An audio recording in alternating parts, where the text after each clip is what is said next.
What I'm going to focus on today is really different, larger forms of genetic variation involving essentially gains, losses, and inversions of sequence.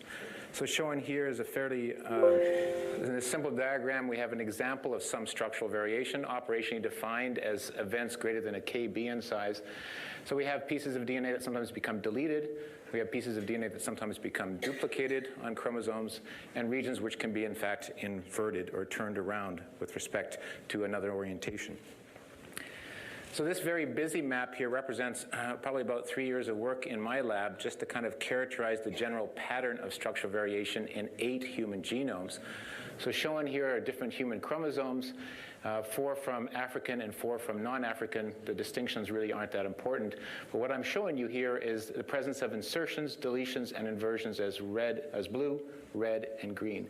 And so each line here represents a different human genome that has been analyzed, looking for structural variation events greater than 5,000 base pairs in size. So a couple of things you can maybe get from this is you can see that there's a lot of genetic variation out there that is above the level of single base pair change.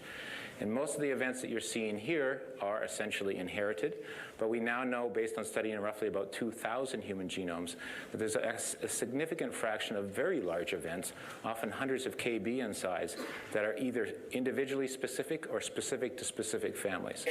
So this is kind of changing our view of the dynamic nature of the human genome.